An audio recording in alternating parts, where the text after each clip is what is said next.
Hello बच्चों, तो आज हम देखने वाले हैं रेड डाटा बुक, एक most important question class 12th biology का। तो इसका क्वेश्चन जब आएगा तो ऐसे आएगा, रेड डाटा बुक किसे कहते हैं, इसकी उपयोगिता या उद्देश्य या लाभ लिखिए या फिर महत्व लिखिए। तो इसकी उपयोगिता भी देखेंगे और रेड डाटा बुक किसे भी कहते हैं ये भी देखेंगे। इसको लॉन्ग फॉर्मेट में कैसे बनाना है वो भी आखिरी तक सीख लेंगे।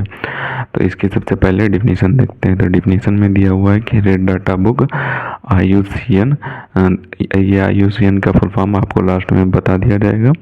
तो IUCN द्वारा जारी एक विशेष किताब है जिसमें विलुप्त, संकटग्रस्त, क्षतिग्रस्त, दुर्लभ, सुभेद तथा अनाकालित जीव जातियों का सूचीबद्ध विवरण दिया जाता है।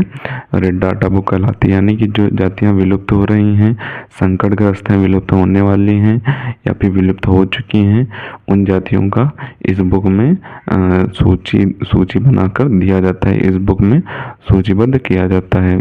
ये बुक इसके लिए प्रसिद्ध है। तो इसे IUCN द्वारा जारी किया गया था। तो अब इसकी उपयोगिता देखते हैं या फिर इसके उद्देश्य। आपसे पूछ देगा रेड डाटा बुक की उपयोगिता या फिर उद्देश्य या फिर महत्व या फिर लाभ, कुछ भी करके पूछ सकता है एग्जाम में। तो आपको कैसे लिखना है, आपको यही लिख देना है जो हम आपको बता रहे हैं।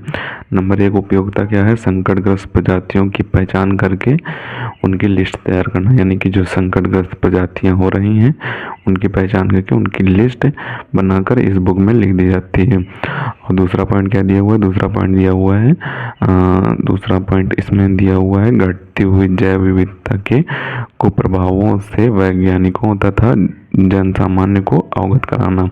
यानी कि जो घटती हुई जैव विविधता है उसके जो कुप्रभाव पड़ने वाले हैं प्रकृति पर, उससे वैज्ञानिकों को और जन सामान्य को अवगत कराना। जैसे इस टाइम चल रहा है कि कुछ पक्षी हैं जो विलुप्त होते चले जा रहे हैं, उनमें से एक गौरैया पक्षी, तो वो विलुप्त होते जा रहे हैं।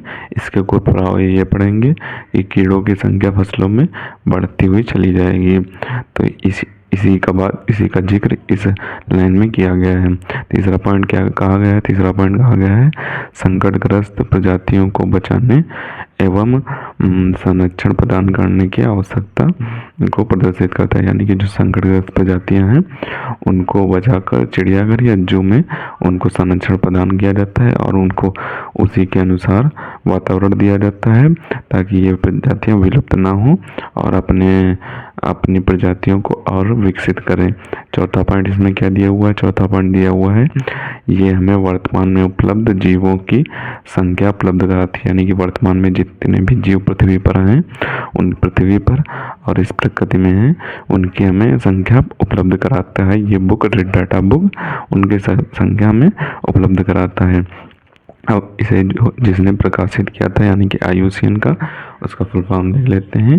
तो IUCN का फुल फॉर्म होता है international union for natural conservation. एक बार फिर से देख लेते हैं, international union for natural conservation. और इसका गठन 1964 ईस्वी में हुआ था। रेड डाटा बुक का गठन 1964 ईस्वी में हुआ था। तो सबसे पहले तो आप इसका स्क्रीनशॉट ले लें ऊपर से। अब इसके उद्देश्य और उपयोगिता का स्क्रीनशॉट ले लें। अब जो नीचे का पार्ट बचा हुआ है उसका भी स्क्रीनशॉट ले लें। तो इसको आपको लॉन्ग फॉर्मेट में कैसे लिखना है, 2-3 लाइन में इसका गठन बढ़ा देंगे और इसकी IUCN की हेडिंग 2-3 लाइन छोड़कर डाल के और उसका फुल फॉर्म लिख देंगे। तो ये आपका लॉन्ग फॉर्मेट में हो जाएगा, यानी कि 1.5 पेज का हो जाएगा। और 1.5 पेज में आपको 5 नंबर मिल सकते हैं, मिल जाएंगे। 5 में 4.5 नंबर तो पक्का ही मिल जाएंगे। ये 5 नंबर में वैसे पूछा नहीं जाएगा, पूछा जाएगा 3 नंबर में ही पूछा जाएगा। तो इसे आपको अच्छे तरीके से तैयार कर लेना है, रेड डाटा बुक वाला टॉपिक। और मिलते हैं किसी नए वीडियो में नए टॉपिक के साथ। तब तक के लिए धन्यवाद।